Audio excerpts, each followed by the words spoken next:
Donc, la dernière fois, j'avais dit que le foot, ça allait fermer. Et là, je vais illustrer mes propos. Je vais rajouter plus de nuances. On va évoquer trois points. Le premier point, c'est la disparition des postes et des profils.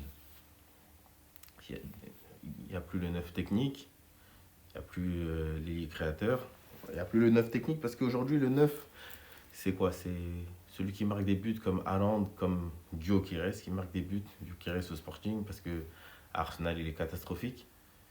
Il y a très peu de neufs aujourd'hui. Les neufs commencent à s'en aller. Et vous aimez bien dire, ouais, par rapport aux 10, quand les numéros 10, il y en a de moins en moins. Vous dites, ouais, c'est le foot qui a changé, il n'y a plus de 10. Non, il n'y a plus de 10 parce que les 10 d'aujourd'hui sont nuls. Comme les 9 d'aujourd'hui sont nuls, c'est pour ça qu'il y a de moins en moins de 9. Et de moins en moins de 9 qui sont vraiment forts techniquement. Déjà, ça part. Euh, il n'y a plus de latéraux forts défensivement. Le latéral défensif s'en va. Il n'y a plus de latéral fort défensivement. Il n'y a plus aussi les tireurs de loin. Les milieux de terrain qui sont habiles pour tirer, faire des frappes lointaines comme on pouvait avoir pour Gerrard. Kroos plus jeune aussi. Kroos au Bayern, parce que moi je suis de ceux qui préféraient Kroos au Bayern qu'au Real Madrid. Il n'y a plus de Seedorf. Il n'y a plus de Pirlo. Il n'y a plus de Michael Essien. Il n'y a plus de Raja Nainggolan. Il n'y a plus de Fernando Redondo. Il n'y a, il y a plus de Badjo. Il n'y a plus de Scholes qui frappait de loin. Et il n'y a plus de Yaya Touré qui frappait bien de loin aussi. Et j'en passe. Il n'y a plus de 10 comme j'ai dit. Et surtout, gros scandale, énorme scandale. À l'époque, il y avait au moins 2 à 3 tireurs de coups francs par équipe. Là, ben, pour en trouver un dans un championnat, c'est difficile. Là, vous avez vu les barrages de la Ligue des Champions. Tous les matchs de barrage de Ligue des Champions, avec tous les buts qu'il y avait, aucun coup franc direct. Voilà, normalement, ça doit vous alerter, mais ça, on ne le dit pas assez, qu'il n'y a plus de tireurs de coups francs. Avant, des tireurs de coups francs, il y en avait 2 à 3 par équipe. Je mens pas. Regardez, je vais prendre Chelsea par exemple. Lampard, Didier Drogba, Damien Duff et Robben savaient tirer les coups francs. Au Real, avant Beckham, il y avait Zidane, Figo, Roberto Carlos qui tiraient les coups francs. Tellement ils étaient forts en coups francs, R9 Ronaldo ne tirait plus les coups francs. Parce qu'en fait, il y avait déjà des gens forts en coups francs. À Man U, justement, il y avait Beckham, Veron, Giggs. Scholes aussi pouvait tirer. Rooney, je mets l'avant Rooney, je parle vraiment de l'avant Rooney, l'avant Rooney et CR7. À la Juve, Del Piero, Nedved tiré. À l'Inter, c'était un festival. Il y avait Adriano, il y avait Recoba, il y avait qui jouait dans leurs équipes à ce moment-là? Adriano, Recoba, Kili Gonzalez qui tirait, Julio Ricardo Cruz qui tirait au AC Milan. Avant Kaka, il y avait Rivaldo, Seedorf, Pirlo qui pouvaient tirer. Quand il y a eu Beckham et Ronaldinho ensemble dans la même équipe, c'était un festival avec Pirlo, etc. Toutes les équipes avaient au moins 2 à 3 tireurs de coups francs. Minimum, c'était la base d'une équipe qui avait 2 à 3 tireurs de coups francs. Aujourd'hui, un tireur de coups francs n'existe plus. Jusqu'à un mec sur Twitter, il a créé un compte, Mbappé score free kick, et il a percé. Là maintenant, il n'existe plus parce que Mbappé a mis un coup franc de merde dans sa carrière. Et il a dû fermer son compte. Mais ce compte-là, il aurait pu exister pour des tas de joueurs d'aujourd'hui. Léao, il ne sait pas tirer les coups francs alors que c'est un player. Et avant, quand tu étais ce genre de joueur, il n'y a aucun monde où tu ne tires pas les coups francs. Il n'y a aucun monde. Avant, si vous regardez les coups francs de Del Piero, les coups francs de Baggio, les coups francs de Totti, les coups francs de Van de Donk, les coups francs de Mihailovic, les coups francs de Alvaro Recoba. Et tout ça, c'est des propos, c'est pas juste des propos que je dis comme ça. À côté de mes propos, sans leçon, je vais vous mettre une vidéo d'un joueur d'avant que je kiffais, qui n'était même pas dans le top. Allez, il a jamais. Je sais pas si Recoba il a déjà été top 10 au Ballon d'Or. Et pourtant, vous voyez ce football-là. C'est un football que ce joueur-là, tu le mets dans l'époque d'aujourd'hui. Je sais même pas qu'est-ce qu'il fait ici. Il massacre tout le monde, il est Ballon d'Or et on dit que c'est le GOAT. Voilà. Le deuxième point que je vais évoquer, c'est l'exagération des statistiques. L'exagération des statistiques, c'est le goal assist maintenant. Oui, oui, oui, c'est ridicule le goal assist. Parce que déjà, de base, on s'en battait les steaks des passes décisives. Il y a certaines passes décisives, il ne faut même pas les compter. C'est-à-dire que le joueur qui est là, qui te fait un décalage, et toi, tu dois faire une frappe lointaine, ça compte comme une passe décisive. Le joueur, il te fait la passe, tu dois dribbler un, deux joueurs, ça compte comme une passe décisive. Non, il faut regarder le contenu. Il faut regarder quelle est la passe. On se souvient quand récemment il y a eu des insultes sur Ribéry comme quoi ouais, il avait que un goal assist l'année là où il réclame le ballon d'or. Ouais, mais certes, il faisait pas les buts ni les passes D, mais regardez le contenu du match. Regardez le contenu. CR7 et Messi, ils ont les stats et ils ont le contenu valable qui vaut dans toutes les époques. Là maintenant aujourd'hui ils sont âgés, du coup ils font moins de différence, mais quand ils étaient plus jeunes, ils avaient vraiment du contenu dans leur football. Là maintenant on a pris le fait que eux ils font des statistiques, comme ils étaient starifiés, et on a globalisé. Genre c'est comme ça, c'est devenu la norme, juste les stats. Et c'est pas normal. C'est pas juste des stats le foot. C'est vraiment du contenu. C'est pas normal. C'est quelque chose qui est très mal fait. Il y a aussi le expected goal. Expected goal.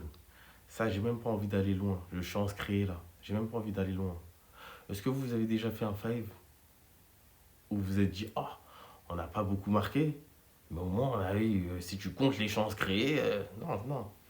Ça, c'est de la vulgarisation des stats. Ça, c'est des stats de gens qui ne regardent pas les matchs, mais qui ensuite vont aller sur Flash Score, regarder la note du joueur, parce que ça aussi, la note du joueur, c'est une stat que je déteste. C'est une stat qui ne devrait pas exister, parce que la note de joueur, ça ne reflète pas tout le temps son match.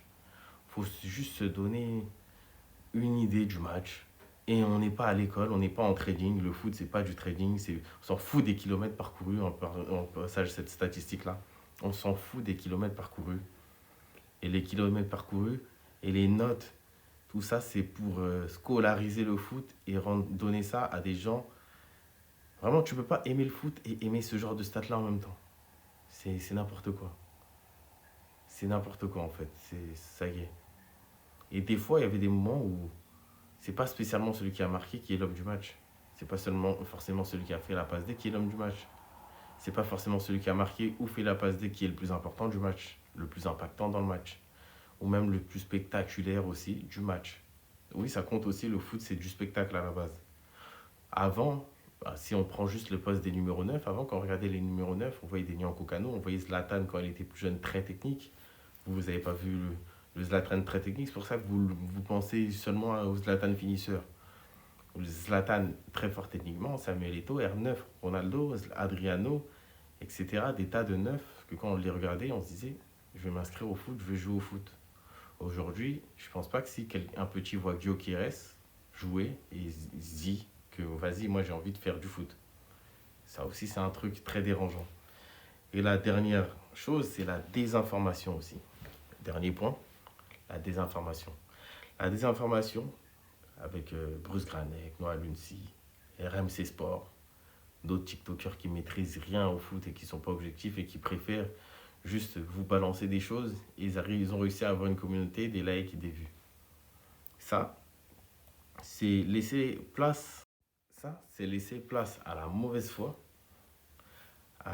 au sabotage de ce qui a été accompli, au sabotage du spectacle, au sabotage des bienfaits du football, au sabotage des bonnes informations qui pourraient vraiment aider, à la destruction de l'objectivité. Parce que quand tu détruis l'objectivité, tu n'es plus face à la vérité, de la vraie information qui devrait être cherchée pour pouvoir vous proposer du mieux, vous conforter dans des mauvaises informations. Aussi, une petite parenthèse sur la désinformation, c'est l'idée que certains footballeurs sont juste talentueux et ne s'entraînent pas. Certains footballeurs, il n'y a aucun footballeur, je vous explique, qui n'a pas charbonné dur dans sa carrière. Les plus grands talents, c'est qui? C'est Messi, Ronaldinho, Neymar, on va les prendre en exemple.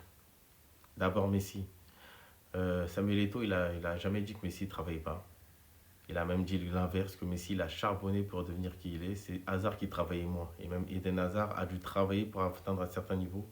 Quand tu regardes bien le Eden Hazard de Lille, il est moins fort physiquement, moins rapide que le Eden Hazard de Chelsea. Pour gagner ces qualités-là, il faut travailler. Peut-être qu'il y a des joueurs qui travaillent mieux que eux, mais il travaille plus que vous et moi au foot. Ronaldinho, il a travaillé plus que vous et moi. Vous regardez Ronaldinho, sa première saison au PSG, comparé à sa deuxième saison au PSG, il y a une progression. Sa première saison au Barça, il est meilleur que sa dernière saison au PSG. Ensuite, il y a sa deuxième saison au Barça, où il est exceptionnel. La troisième saison, il atteint son prime, encore de la progression. L'année du Ballon d'Or, et là, il commence à moins travailler. Voilà. Parce que quand il arrive au PSG dès la première saison, il n'est pas le meilleur techniquement, c'est JJ Okocha le meilleur. Tous les joueurs du PSG qui jouent à cette époque-là vous le diront. Écoutez les interviews de Nicolas Anelka qui va confirmer ça. Il y a ça. Et le manque de respect des accomplissements des... C'est-à-dire que les anciens joueurs qui ont accompli des choses, au lieu de faire comme nous on respectait Pelé. Parce que vraiment l'histoire où vous dites des phrases du style ouais Pelé aujourd'hui joue pas en DH, c'est que vous connaissez absolument rien au football. Pelé c'est un précurseur. C'est-à-dire qu'à son époque, faire des gestes techniques, quand on n'a jamais vu de gestes techniques avant, pour y penser et se dire qu'il va créer autant de gestes techniques, c'est que c'était forcément un ovni. Et certes, il n'y a pas beaucoup de vidéos, il n'y a pas beaucoup de bonnes vidéos qui peuvent vous faire rêver, mais il y a quand même des supports qui montrent que Pelé était exceptionnel. Quand tu vois des vidéos de lui à 18 ans qui jongle avec le ballon, son rapport avec le ballon, sa qualité technique, tu vois bien que c'est exceptionnel. Quand vous arrivez à faire des trends, des Pelé, il joue les moins forts que Boussif. Et là aussi, à Noah Lunsi qui a lancé cette trend-là, tu devrais avoir honte sur ça quand même. Pelé, si tu savais tout ce qu'il a pu révolutionner pour le monde du football et pour les gens de couleur noire comme nous, si tu savais tout ce qu'il a révolutionné, tout ce qu'il a apporté, vraiment, tu devrais même pas lui manquer de respect. Mais bon, euh, il était exceptionnel, le roi Pelé. C'est pas pour rien qu'on l'appelle le roi Pelé, c'est pas pour rien qu'il a 3 Coupes du Monde. Et si vous respectez Franz Beckenbauer, regardez le moment où Pelé a affronté Franz Beckenbauer et qu'est-ce qu'il lui a fait. À juste titre qu'il faut respecter Franz Beckenbauer, il était exceptionnel. Et comment se dire que Pelé l'a affronté, il l'a fracassé et il n'est pas exceptionnel. Lui, genre lui, en Détroit, vous le battez, lui. Pelé, il vient d'une autre époque. Surtout, il vient dans l'époque d'aujourd'hui. Déjà, il est ballon d'or sûr. Il fracasse tout le monde.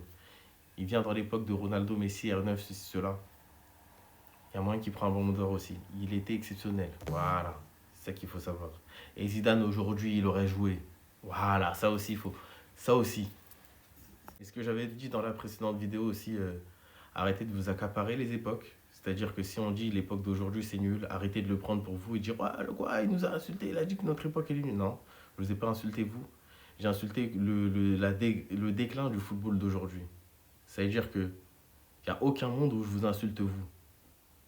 Cette époque ne vous appartient pas, le foot ne vous appartient pas. C'est-à-dire que je critique le football, ce qu'il est devenu, via tout ce que je suis en train de mettre en avant, tout ce que je suis en train de dénoncer plutôt.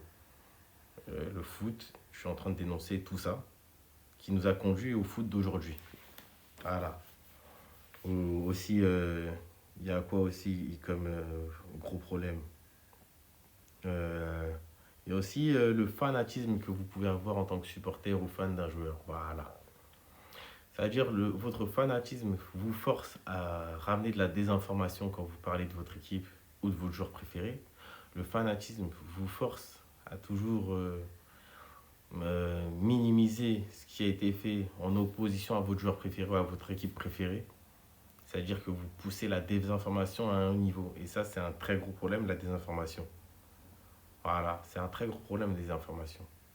La désinformation pousse aussi à la réécriture de l'histoire. Des tas de joueurs se font réécrire l'histoire, hein, comme CR7 souvent. Claude Makelele, je vous invite à aller regarder des vidéos de Claude Makelele. Et je vous invite aussi à regarder des vidéos de Samuel Eto'o quand il était plus jeune, quand il jouait à Mallorca, le joueur exceptionnel qu'il était. Il n'y en a pas un qui joue comme lui aujourd'hui. Et Makelele qui n'était pas juste un joueur casseur, c'était aussi un maestro au balle au pied. Et il y a des tas de joueurs sur qui il y a de la désinformation via de la réécriture de leur histoire, de leur qualité.